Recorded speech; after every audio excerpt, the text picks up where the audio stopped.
व्यास कहने लगा, हे ब्राह्मण, परमेश्वर ने करोड़ों जीव रचे हैं। उनके भिन्न भिन्न कर्म और अनेक सनातन मार्ग है और उन सबका स्वभाव एक सा क्यों नहीं है, वे जानने की मेरी इच्छा है। आप मुझे बताइए। यह सुन शंख मुनि कहने लगे, रजोगुणी, सतोगुणी, तमोगुणी 3 प्रकार के जीव के गुण होते हैं। इनमें रजोगुण कर्म करते हैं। उनकी बुद्धि पाप पुण्य मिश्रित होती है। किसी कामना के निमित्त अन्य देवताओं के समर्पण होते हैं, अतः वे पाप और पुण्य दोनों करते हैं, जिनसे स्वर्ग और नरक दोनों को भोगकर संसार में बार बार जन्म लेते हैं। तमोगुण के कर्म करते हैं। वे निठुर निर्दय देवताओं का पूजन करते हैं और सबसे देह रखते हैं, जिसमें बहुत दुखी रहते हैं। राक्षसों से लेकर पिशाच तक सब तापसी गति को पाते हैं। सतोगुण कर्म करते हैं। वे धर्मशील, दयावान, श्रद्धावान, पराई निंदा ना करने वाले तथा कामना रहित होते हैं, जिनसे अत्रलोक हो जाते हैं। संसार में कभी कभी इन गुणों का विषमता भी हो जाती है। इसी कारण ऊंचे नीचे कर्म करने से सुख दुख अभाव पाते हैं और प्रकृति का कभी नाश नहीं होता। अपने अपने गुणों से कर्मों के फल भोगने पड़ते हैं। पूर्व काम विष्णु भगवान में कोई विषमता नहीं है। उत्पत्ति, पालन, संहार समान भाव से करते हैं। व्यास कहने लगा, हे मुनि, पूर्ण भोग वाले मनुष्य की मुक्ति कब होती है? सृष्टि काल या अंत काल अथवा स्थिति काल में? और इनके काल की मर्यादा कितनी होती है? तब शंख मुनि बोले, 4 सहस्त्र युग ब्रह्मा जी का एक दिन, इतनी ही एक रात्रि होती है। मिलाकर ब्रह्मा का एक दिन होता है। 15 दिन का एक पखवाड़ा और 2 पखवाड़े का एक मास, 2 मास की एक ऋतु, 3 ऋतुओं का एक अयन होता है, 2 अयन का एक वर्ष होता है। इसी प्रकार ब्रह्मा जी के 100 वर्ष व्यतीत होने पर ब्रह्म कल्प पूरा होता है। वही प्रलय का समय है, ऐसा देवताओं का मत है।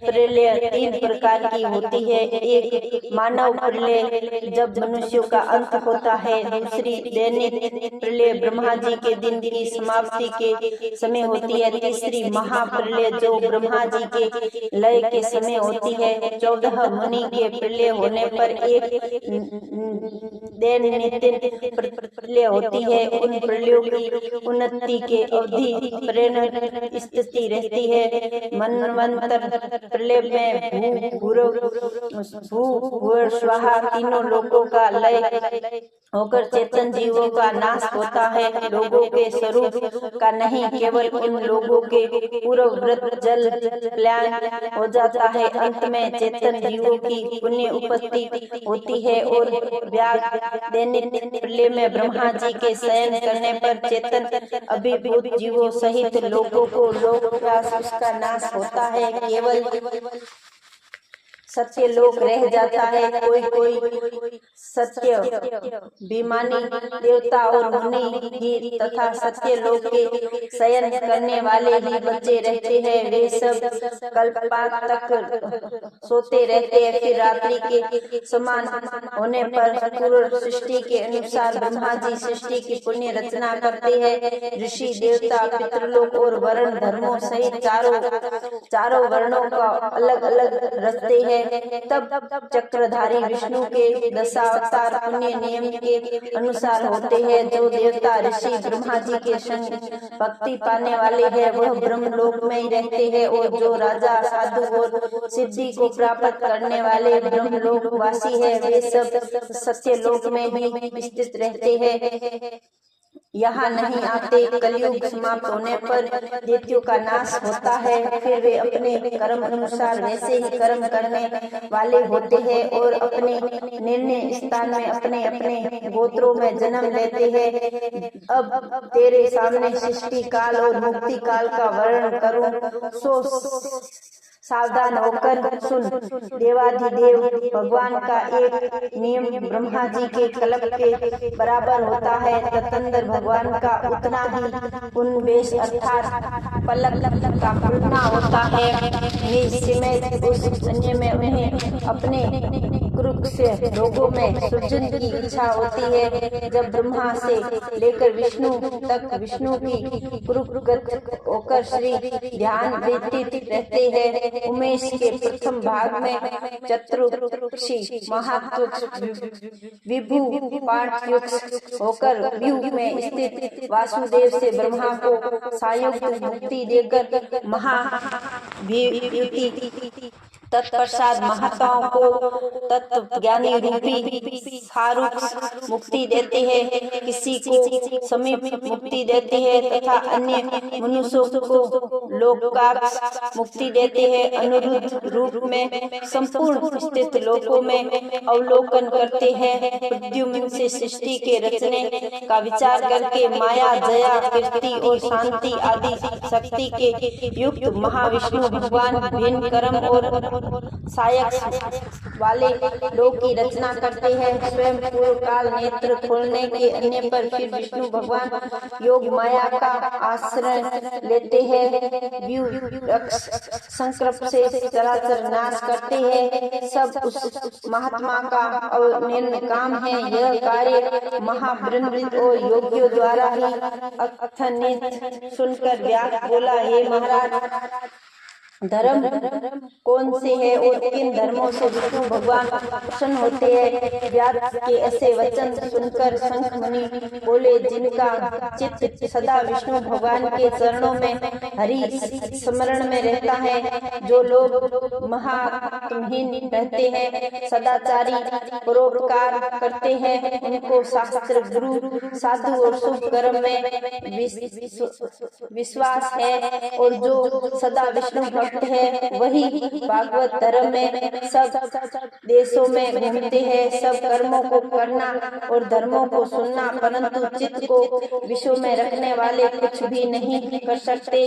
कामना रहित होकर श्रद्धा पूर्वक जो विष्णु संबंधी धर्म किए जाते हैं, वही भागवत धर्म है। उन लोग में परलोक भी सुख देने वाले क्षीर सागर में श्री लक्ष्मी जी के भगवान से वैशाख धर्म बतलाते हैं, जो विष्णु भगवान को प्रसन्न करते हैं। धन पाकर बावुआ सरोवर बनवाते हैं, मार्ग में छाया करवाते हैं, प्याऊ बनवाते हैं, पात्रों को दान करना, छतरी, जूता, खड़ाऊ, सुगंधित द्रव्य, कपूर, पुष्प, तांबूल, गोरस, शहद, चटाई, कंबल, पलंग, वस्त्र, अन्नदान और गोदान, रास्ते में थके हुए ब्राह्मणों को आदि चरण धोना, पंखे से हवा करना, उपटन करना, शरबत पिलाना, नमक, मिली, छाछ, इमली, ककड़ी, यह रसायन का दान संपूर्ण पापों को नाश करने वाले हैं। पितरों को तर्पण करे, तेल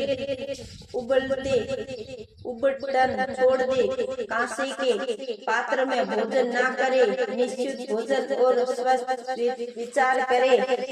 लौकी, गाजर, तरोई, चौलाई, बैंगन, मसूर, मूली, कुल्लर, फल, लीम सोडा का सेवन वैशाख में भूलकर के भी ना करे, तो चांडाल की योनि में जन्म लेकर 100 जन्मों तक पशु बनेगा। मधुसूदन भगवान की प्रशंसा के लिए प्रातः काल स्नान कर विष्णु भगवान की प्रतिमा बनवाए, वस्त्र आभूषण से सुशोभित कर नित्य कर्म करके पूजन करे और वैशाख महत्व की कथा मन लगाकर सुने तथा ब्राह्मणों को भोजन करावे।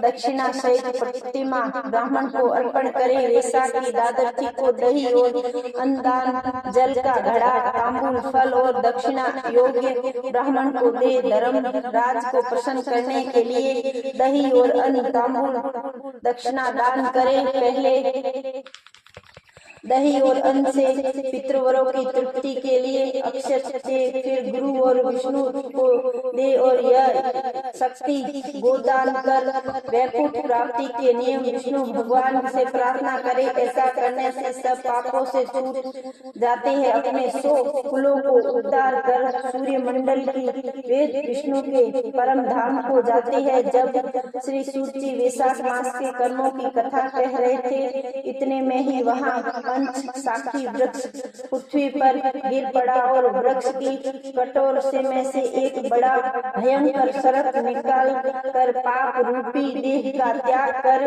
हाथ जोड़कर सिर झुकाकर बैठा।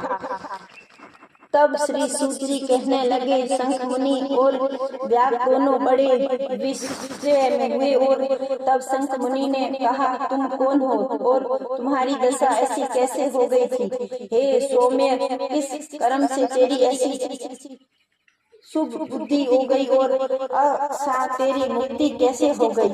यह सब हमें बताओ। शंख मुनि के इस प्रकार के पूछने पर वह दंडवत पृथ्वी पर गिर सिर झुकाकर हाथ जोड़कर कहने लगा, मैं प्रयागराज का निवासी कुसुम मुनि का पुत्र, ब्राह्मण रूप, यौवन विद्या में बड़ा चट्टा, बहुत बोलने वाला, धनवान तथा सदा मद में गर्वित रहता था। मेरा नाम रोचन था। आसन, शयन, निद्रा, लोकाचार्य, ब्याज लेना सही मेरा व्यापार था।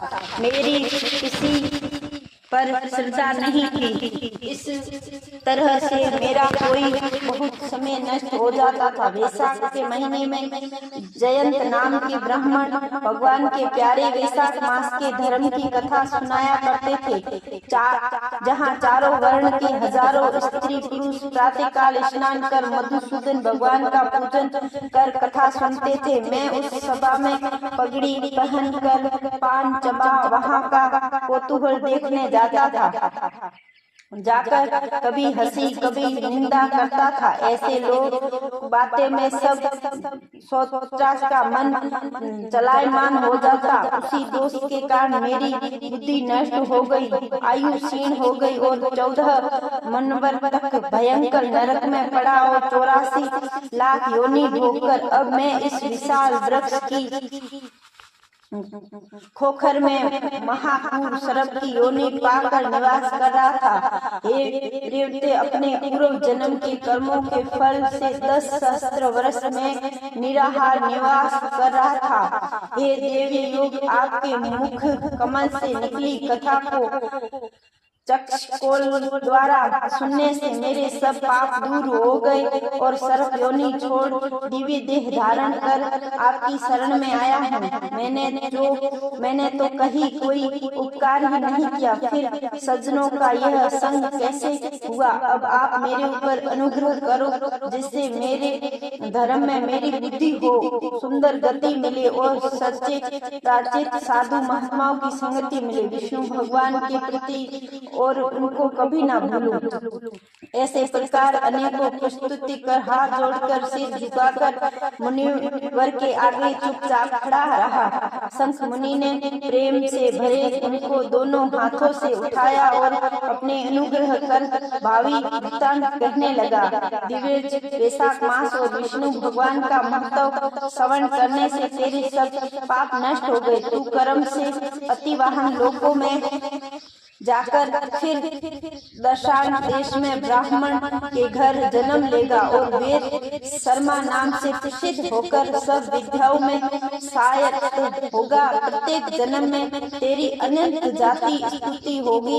निर्दोष पुरुष गुरु भक्त और जितेंद्रियों को उस जन्म में तू सदा विष्णु भगवान की कथा में तत्पर रहेगा और वैशाख सूत्र विश्व के धर्म करेगा। तब तू सिद्धि प्राप्त कर संपूर्ण बंधनों से छूट परम धाम को प्राप्त होगा। ऐसा कर मुनिवर चुप हो गए। तब व्यास ने देखा कि पुरुष मुनिवर से कहने लगा, आपने मेरे ऊपर बड़ा अनुग्रह किया, जिससे मेरी दृष्टि योनि जाती रही, अब उत्तम गति मिली। ऐसा कहकर वह परिक्रमा दे आज्ञा लेकर स्वर्ग को चला गया। राजन, तब संध्या हो जाने पर शंख मुनि ने त्याग से संतुष्ट और सायकाल की संध्या कर विष्णु भगवान के अनेक अवतारों की कथा सुना।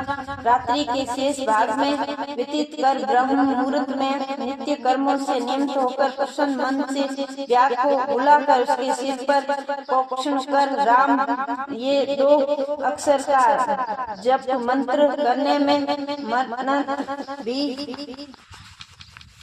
धर्मों के करने का उपदेश दिया और कहा कि इससे तेरा जन्म बल्कि ऋषि के कुल में होगा और तू वाल्मीकि नाम से इस लोक में प्रसिद्ध होगा। व्याध को इस प्रकार का समझा बुझाकर शंख मुनि दक्षिण दिशा को चले गए। व्याध भी थोड़ी देर दूर तक नेत्रों से ओझल न हुए इसके पीछे गया और शंख मुनि को देखता रहा। फिर हृदय में उन्हीं का ध्यान करता हुआ वैशाख धर्मों को करता हुआ व्याध का जन्म पूर्व कर वाल्मीकि ऋषि के घर में जन्म लिया। इस सरोवर के किनारे कुण नाम से मुनि तप करते थे। उनके शरीर पर बहुत काल में सर्प की बांदी बन गई थी। इसी हेतु में उन्हें वाल्मीकि ऋषि भी कहते थे। फिर तप के अंत में जब कुण ऋषि के कानों में स्त्रियों के प्रिय शब्द सुनाई देने लगे तो उन्होंने चित्त चलायमान होने लगा और एक झील जाति की स्त्री को वाल्मीकि नाम का पुत्र उत्पन्न किया। हे राजन, वह वाल्मीकि संसार में बड़े साहसी तपस्वी विख्यात हुए। उन्होंने सर्व कर्म बंधनों को काटने वाली मनोहर छंद में राम कथा रचकर प्रसिद्ध प्राप्ति की। श्री सूत जी बोले, इसी प्रकार वैशाख मास में व्याध के सिर जूता दान करने से दुर्लभ प्राप्त होता है। जो कोई किसी रोमांचक इस पाठ को पढ़ता है तथा सुनता है तथा औरों को सुनावे, इस मोक्ष प्राप्ति में उसका जन्म संसार से फिर नहीं होगा। मैथिल बोले, इस वैशाख की कौन कौन सी तिथियां अत्यंत पुण्यकार है, क्या क्या दान विशेष रूप से उत्तम है और संसार में इन्हें किसने प्राप्त किया था, बताइए। यह सुनकर श्री सूत जी कहने लगे, वैशाख में मेष के सूर्य की 300 तिथियां बड़ी उत्तम हैं, जिनमें दान करने से कोटि गुणों फल मिलता। एक दिन एक तिथि में स्नान, दान, होम, पूजा इत्यादि करने से तत्काल मुक्ति होती है। कथा सुनने से रोग अथवा दरिद्रता से पीड़ित दुखी दूर हो जाते हैं और सुख हो जाता है। इन तिथियों को व्रत व्यतीत करता है वो गोघाती, वृद्ध, मिथघाती और आत्मघाती होता है। दरिद्रता, धनवान, लंगड़े, अंधे, विधवा, स्त्री, बालक आदि सबको यह वैशाख सहस्त्र धर्म अत्यंत सुख के साधन के योगी में चैत्र के महीने में जब मेष की संक्रांति उसी समय पापों को नाश करने वाली अमावस्या कोटि गया करने के फल देती है। वह एक पितृव्रत के संबंध में पुरानी कथा चली आती है जो हरक पितरों की है। जब पृथ्वी पर सारणी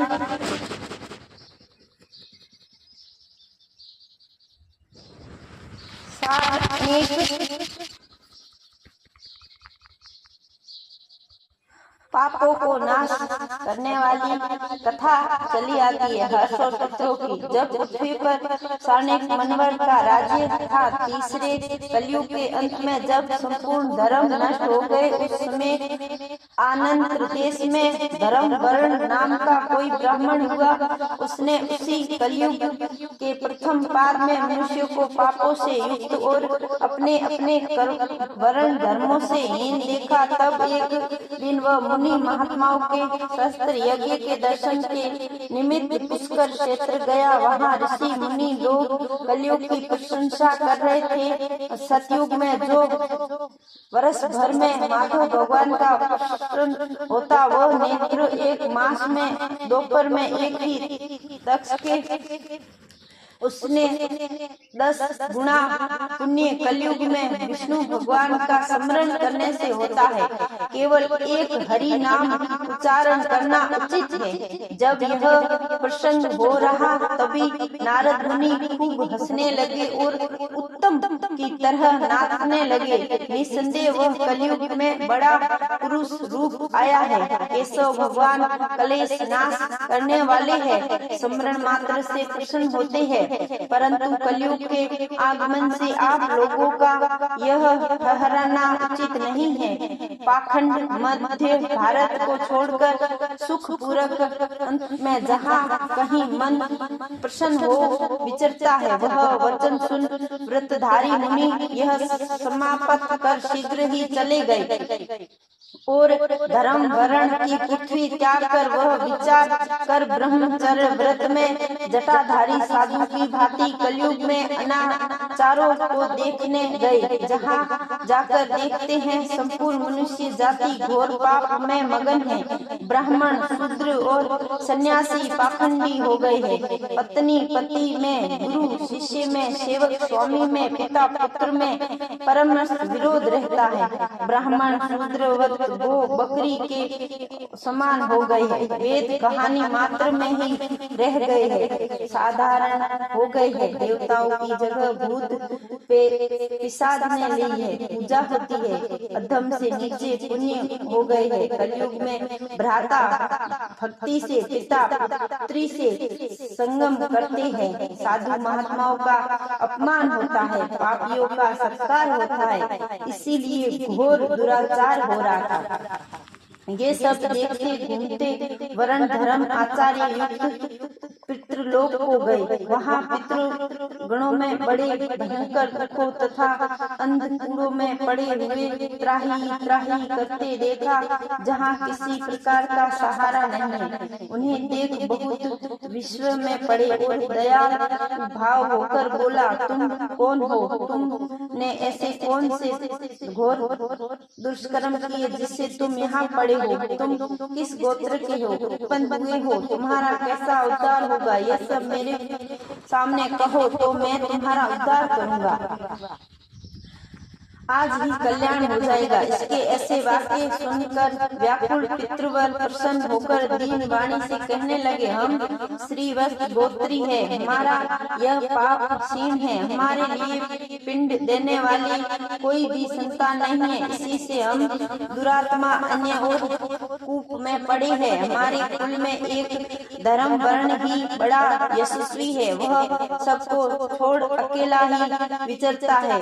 उसने गृहस्थी धारण की है, वे वही दुर्वा का तनु रूप है जिसे पकड़कर हम लोग पटकते रहते हैं। अतः धर्म वर्ण की आयु क्षीण होने पर उसे अदांतिक रूप दुर्बल कुंभ में गिर पड़े। इससे तो तात पृथ्वी पर जाकर धर्म वर्ण को समझाओ कि तेरे पितृवर्ग दुखी है, पीड़ित है, केवल तेरे एक दूब के सहारे लटक रहे। तेरे मरने पर और संतान न होने पर हम और तुम सब तारिक कूप में पड़ेंगे। इसलिए गृहस्थ धर्म ग्रहण करके संतान वृद्धि करे। जब वह संतान हो जाए तो वैसा स्वतः धर्म को करे। विष्णु भक्त को एकादशी आदि व्रत करे। वे पाप नाशनी कथा सुने, जिससे उनकी 100 पीछे की और 100 आगे की पीढ़ी नरक जाने से बचेगी और हमको तथा उनको पुत्र गति प्राप्त होगी। तुम ऐसे सत्य वाक्य समझो, धर्म वर्ण को ग्रस्त में प्रयुक्त करो। पितृवरों के ऐसे वचन सुन अचंभे में पड़े रोता हुआ हाथ जोड़कर नमस्कार कर धर्म वर्ण बोला, हे महाराज, मैं ही हूँ दुराग्रहणी, तुम्हारा वंशधर धर्म वर्ण। मैंने यज्ञ के महात्मा नारद जी से कहे वचन सुने, फिर पृथ्वी पर बहुत से पापी मनुष्यों को देख कुछ गति के डर से मारे दीप तरह में विसर्जा हुआ। इस तरह कलयुग में अंतिम पाद में 3.5 भाग व्यतीत हो गए हैं। मैंने जब तक आपका दुख दूर नहीं किया, मैं अब आपकी आज्ञा का पालन देव ऋषि पितरों को तर्पण पूजा आदि करते हुए करूंगा और ऐसा आशीर्वाद मांगकर सांसारिक कर्तव्य करने में कलयुग की बाधा न हो। हे राजन, धर्म वर्ण के कहने पर पितृवर्ण बोले, हे पुत्र, तू ग्रस्त धर्म में प्रवृत्त हो, संतान उत्पन्न करके हमारा उद्धार कर, क्योंकि जिसके घर में तुलसी वृक्ष, शालिग्राम, महाभारत आदि ग्रंथ है, जहाँ कथा सत्संग होते हैं, हरि स्मरण की कीर्तन और वैसा स्तोत्र धर्म आदि शुभ कर्म होते रहते हैं, वहाँ कलयुग बाधा नहीं पहुँच जाता है। हे पुत्र, इसलिए तू पापता युग की चिंता मत कर, शीघ्र घर जा। इस माधव मास में सबसे उपकार के लिए मेष की संक्रांति की 30 तिथियों में वैशाख स्तोत्र धर्म का, जिससे करोड़ों गुणे फल मिलता है। चैत्र की अमावस्या में पिंडदान श्राद्ध आदि कर जल से भरा घड़ा, जिसमें कपूर और अगर की वास ना हो, दान कर देना। सबके उपकार के लिए गृहस्थी बनकर उत्तम संतान प्राप्त कर, पीछे मुनि की वृत्ति धारण कर, सुख पूर्वक दीपों में विचरता पितरों की ऐसी आज्ञा का धर्म वर्ण शीघ्र ही पृथ्वी पर आया और चैत्र मास में मेष की संक्रांति के दिन प्रातः काल स्नान कर देव ऋषि पितरों को तर्पण कर जल से भरा घड़ा दे और पाप नाश करने वाले श्राद्ध करके अपने पितृ वर्ग को ऐसी मुक्ति दी कि जिससे आवागमन छूट गए। फिर विवाह किया, जिससे सुंदर संतान हुई और संसार में इस पाप नाशिनी तिथि को प्रेक्षा के स्वर्ण प्रसन्न गंधमादन पर गया। इसलिए वे मधुमास की अमावस्या को शुभ है, इसके समान संसार में कोई तिथि नहीं है। श्री सूजी बोले, अब मैं इस पाप नाशक महत्व का वर्णन करता हूँ। माधव मास में शुक्ल पक्ष की अक्षय तृतीया के दिन जो सूर्य उदय से प्रातः काल स्नान करते हैं, वे संपूर्ण पापों से छूटकर विष्णु लोक को जाते हैं। जो देवताओं, पितृवर और ऋषियों के निमित्त तर्पण करते हैं, वे संपूर्ण वेदा ही शास्त्र पढ़ लिए यह सब यज्ञ कर लेते हैं, श्राद्ध कर लेते हैं, मधुसूदन भगवान का पूजन कर अक्षय तृतीया के दिन कथा सुनते हैं, वे मुक्ति पाते हैं। जो मधुसूदन भगवान की प्रसन्नता के लिए दान करते हैं, वे मधुसूदन भगवान की आज्ञा से अच्छे फल देने वाले होते हैं। यह तिथि देवताओं, ऋषि और पितरों की, इससे सनातन धर्म करने पर देवता, पितृवर और ऋषियों की तृप्ति होती है। इस तिथि को प्रख्याति कैसे हुई है बताता हूँ। हे राजन, तू सावधान होकर सुन। प्राचीन काल में राजा बलि के संग इंद्र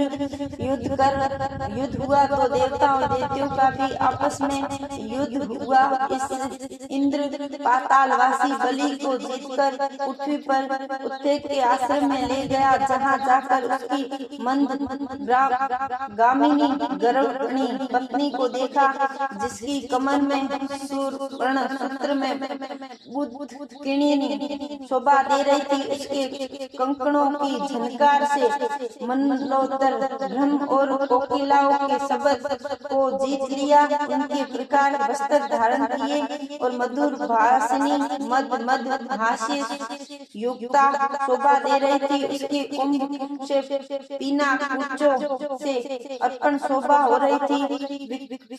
कमल के समान उसका मुख और नील के कमल समान नेत्र थे। केतकी के उदर से समान पीत और मनोहर गालों वाली परिसन से स्वास्थ्य भरती हुई दीक्षाशी पूर्व फटी हुई और मुख से दिखे पूर्व पर शयन करती हुई देख इंद्र को मोह प्रसन्न उत्पन्न हुआ और वह बलपूर्वक उस गृहिणी की स्त्री से भोग करने लगा।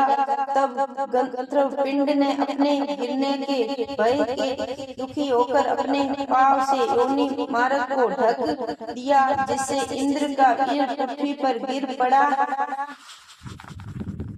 तथा गर्भ शिशु पर इंद्र को महा क्रोध हुआ और रोष के मारे तांबे जैसे लाल नेत्र करके श्राप दिया कि हे दुर्बुद्धे, तूने पांव से इन्हीं का द्वार रोका है, इससे तू जन्मांत हो जाए और शीघ्र पांवों से चलाचल से जयंत के समान हुआ। इंद्र ऋषि के श्राप के भय से शीघ्र ही भागा। उस भागते हुए देख संपूर्ण शिष्य हंसने लगे। तब वे लज्जा के मारे पहाड़ की कंदरा में जा घुसा और वहां बैठा उग्र तप करने लगा। जब इंद्र लज्जा के मारे कुंदरा में जा घुसा तो राजा बलि और उसके साथी दैत्यगण गुप्त दूतों द्वारा भेद लेकर देवताओं पर आक्रमण करके अमरावतीपुरी, देवपालों की भूमि और सप्तरादिति स्वामी के रहित देवताओं के राज्य बलपूर्वक भोग कर अपने छीन लिया। अग्नि आदि सब देवता अपने रक्षक को देखकर बृहस्पति के पास जा इंद्र का वृत्तांत पूछने लगे। हमारे स्वामी कहाँ हैं? स्वामी के बिना हमारे राज्य में दैत्यों के आक्रमण किया है, बहुत दिन बीत गए, इंद्र क्यों नहीं आया? हे महाराज, हमें बताइए, जहाँ भी हो हम उन्हें ले आए, जाकर प्रार्थना करे। इस प्रकार जब देवताओं ने पूछा तब बृहस्पति बोले, रसातल में बलि को जीतकर इंद्र उद्देश्य से आश्रम में गया। वहां उसने उद्देश्य की स्त्री को बलपूर्वक किया। इस पर उसके शिष्यों ने बड़ी निंदा की। निंदा के मारे, लज्जा के मारे वह स्वर्ग में नहीं आया और पर्वत की गुफा में घुस गया। उसे संची सहित निवास करता है और अपने किए हुए कर्म पर चिंता कर रहा है। बृहस्पति के ऐसे वाक्य को सुनकर अग्नि और सब देवता इंद्र को ढूंढने और प्रार्थना करने के लिए मेरु पर्वत की कुंदरा में पहुंचे। कुंदरा में बैठे इंद्र को देखकर उनके वीर का प्रकाश करने वाले लोग व्यक्ति तो से सोत्रों से उसे प्रसन्न करने लगे। हे इंद्र, सब देवताओं के स्वामी, तुमको नमस्कार। तुम्हारे बिना हमको दैत्यों ने बड़ा ही दंड दिया, जिससे हम स्थान से भटक गए हैं, दुख के मारे जगत भर घूम रहे हैं। तुम उन शत्रुओं का दमन करो। ऐसी स्तुति कर गुफा से बाहर लाया। लज्जा के मारे नेत्र पृथ्वी पर खड़े की ओर कमर झुका कर देखने लगा। दुख के मारे कंठ भर आया, जिससे मुख से कुछ भी ना निकला।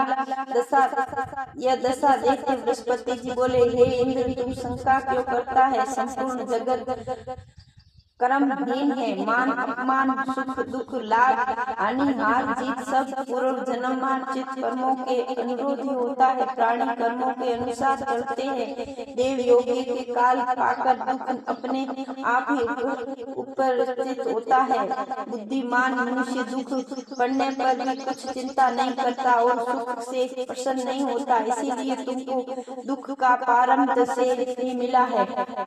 हे इंद्र, इस दुख को पाकर तुम्हें सोच करना उचित नहीं है। गुरु के बात सुनकर इंद्र ने कहा, हे मातव, पर स्त्री गमन के दोष से मेरा बल, यश, शक्ति, शास्त्र विधि, विद्याशील सब नष्ट हो गई है। इससे खोकर मैं यहाँ गुप्त निवास कर रहा हूँ। इंद्र की यह बात सुनकर बृहस्पति सहित सब आपस में उनको फिर बल देने का विचार करने लगे। तब बृहस्पति जी ने कहा कि मधुसूदन भगवान के प्रिय वैशाख मास में सभी तिथियों को बड़ी पूर्ण रूप से इस शुक्ल पक्ष की तृतीया, अक्षय तृतीया और जो तिथि में निष्ठा पूर्वक स्नान आदि करना है, निस्संदेह उसके शस्त्रों को पाप नष्ट हो जाता है, तब बल और ऐश्वर्य अत्यंत बढ़ते हैं। अतः अक्षय तृतीया के दिन बलि के बेरी इंद्र द्वारा स्नान आदि से संपूर्ण कराने चाहिए, जिससे उसका हित साधन हो जाए। ताप से इंद्र में विद्या और मंत्र शास्त्र पूर्ववत शक्ति हो जाएगी, बल वीर्य और यश भी बहुत वर्ष हो जाएगा। देवता समेत बृहस्पति ने ऐसा विचार कर इंद्र को वैशाख के धर्म कराया। अक्षय तृतीया के दिन भक्ति और मुक्ति देने वाले कर्मों को बल और वीरादि बढ़ गया तथा वे गमन के दोष से भी तत्काल नष्ट हो गया। इसलिए कर्म से इंद्र अपने पाप कर्मों से छूट गया। जैसे चंद्रमा राहु से छूटता है, वैसे ही देवताओं के मध्य पूर्ण शोभा प्राप्त करने लगा। इंद्र देवताओं के संग लेकर असुरों को जीतकर अक्षय तृतीया के महत्व में शंभु को अमरावतीपुरी ले गया, प्रवेश किया। आगे शंख तृतीया बाजे बजने लगे। इंद्र की आज्ञा से सब देवता अपने अपने घर गए और पूर्ववत यथार्थ में अपना अपना भाग लेने लगे। पितृवर्ग पूर्व में पिंड भाग प्राप्त करने लगे। राक्षसों के हाथ जाने पर मुनि स्वास्थ्य में दृष्टि हुई। तभी संसार में यह अक्षय तृतीया प्राप्त और यह देवता ऋषि पितृगण सबको संतोष देने वाली है। अतः यह सब कर्मों को काटने वाली है। सब पुण्यात्माओं में यह अक्षय तृतीया मनुष्यों को भक्ति और मुक्ति देने वाली है। ओम भगवते वासुदेवाय नमः।